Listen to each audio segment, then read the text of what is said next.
یہ مختصر سی بات سمجھنے کی کوشش کریں. ہم نبی اکرم صلی اللہ تعالی علیہ وسلم کے امتی ہیں. ہم مسلم ہونے کا دعویٰ کرتے ہیں. اب آپ معاشرے میں نظر دوڑائیں، جو لوگ مسلم ہونے کا دعویٰ کرتے ہیں، دعویٰ کرنے کے باوجود مسلمانوں کے جو کام ہیں اس کے برخلاف کام کرتے ہیں. مسلمان کا کام تھا کہ 5 وقتہ نماز پڑھتا، مسلمان کا کام تھا قرآن کی تلاوت کرنا، مسلمان کا کام تھا روزے رکھنا، مسلمان کا کام تھا زکوٰۃ دینا، مسلمان کا کام تھا غریبوں کی مدد کرنا، مسلمان کا کام تھا اگر کسی پر ظلم ہوتا ہوا دیکھے تو اس ظلم کو ختم کر دینا. لیکن آپ آج معاشرے میں نظر دوڑائیں، مسلمان ظلم کرنے میں تم کو آگے نظر آتا ہے، مسلمان نماز چھوڑنے میں سب سے آگے نظر آتا ہے، مسلمان قرآن کی تلاوت چھوڑنے میں آگے نظر آتا ہے. مسلمان کو تم دیکھو جھوٹ بولنے میں سب سے آگے ملے گا، مسلمان ستانے میں کسی کو سب سے آگے ملے گا. اس کی وجہ کیا ہے کہ تم نے نبی اکرم صلی اللہ تعالی علیہ وسلم کے فرمان کو بھلا دیا ہے. اگر تم نبی کے فرمان کو نہ بھلاتے تو تم اس طرف نہ جاتے جس کی وجہ سے تم گناہوں میں ملوث ہو اور تمہیں احساس تک نہیں ہوتا. وجہ یہ ہے کہ تم نے نبی کے طریقے کو چھوڑ دیا ہے، نبی کے طریقے کو تم نے بھلا دیا ہے. اگر تم نبی کے طریقے پر زندگی گزارنا شروع کر دو تو ساری چیزوں کو چھوڑ دو گے، کسی پر ظلم کرنا بھی چھوڑ دو گے، کسی کو ستانا بھی چھوڑ دو گے، کسی کا مال مار لینا اس کو بھی چھوڑ دو گے، کسی پر تشدد کرنا اس کو بھی چھوڑ دو گے. وہی کرو گے جو نبی نے فرمایا ہے، وہی کرو گے جو نبی اکرم صلی اللہ تعالی علیہ وسلم نے اپنی امت کو درس دیا ہے. مسلمانوں، تم نبی اکرم صلی اللہ تعالی علیہ وسلم کے بتائے ہوئے طریقے پر چلو. یہ دوسرے طریقے جو گناہوں کی طرف لے کر کے جاتے ہیں انہیں چھوڑ دو، ان سے باز آ جاؤ. حضرت وہب بن قاموس رضی اللہ تعالیٰ عنہ آپ مدینہ منورہ کے پاس ایک گاؤں کے رہنے والے تھے. آپ کا کام تھا بکریاں چرانا.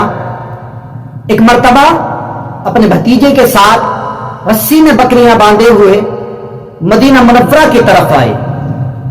نبی اکرم صلی اللہ تعالی علیہ وسلم کا پتہ معلوم کیا کہ نبی کریم صلی اللہ تعالی علیہ وسلم کہاں پر ملیں گے، ملاقات حضور سے کس جگہ ہو سکتی ہے.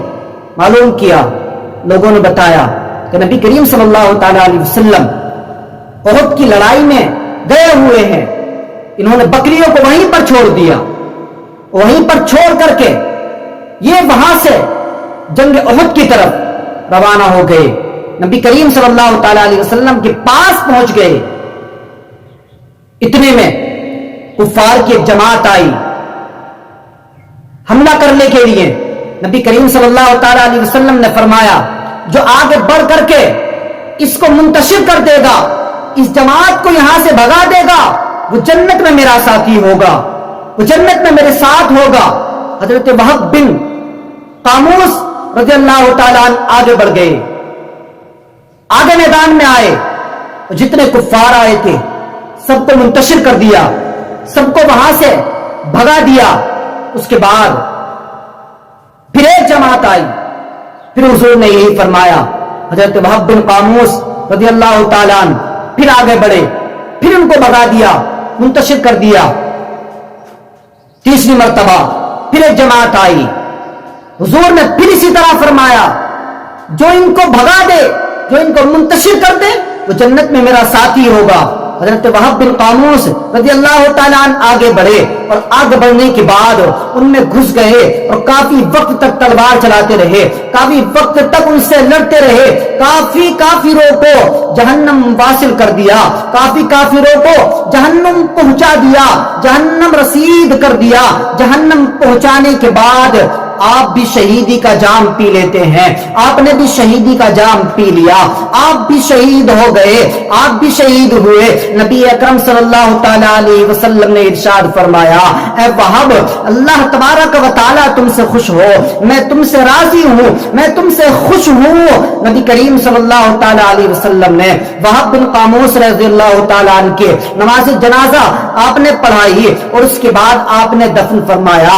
ارے نبی کریم صلی اللہ تعالیٰ علیہ وسلم کے صحابہ کو آپ پر یقین تھا کہ آپ جس بات کو اپنی زبان سے نکال دیں, آپ جو ارشاد فرماتے ہیں وہ پورا ہو جاتا ہے, آپ جو ارشاد فرماتے ہیں وہ پورا ہو جاتا ہے. اسی لیے تو حضرت وہب بن قاموس رضی اللہ تعالیٰ عنہ جنت کے ساتھی بننے کے لیے آپ میدان میں آگے آ گئے اور کفاروں کو کافی واصل جہنم کر دیا, اور پھر آپ نے بھی شہیدی کا جام پی لیا, پھر آپ نے بھی شہیدی کا جام پی لیا. ہمیں بھی نبی کریم صلی اللہ تعالیٰ علیہ وسلم سے اور اسلام سے اسی طرح محبت ہونی چاہیے. جب کبھی کوئی اسلام پر انگلی اٹھائے ہم آگے نکل آئیں, جب کوئی قرآن پر انگلی اٹھائے ہم آگے نکل آئیں, جب کوئی نبی پر انگلی اٹھائے ہم آگے نکل آئیں. کسی طرح سے بھی دین کو نقصان پہنچانے کی کوشش کرے ہم آگے نکل آئیں.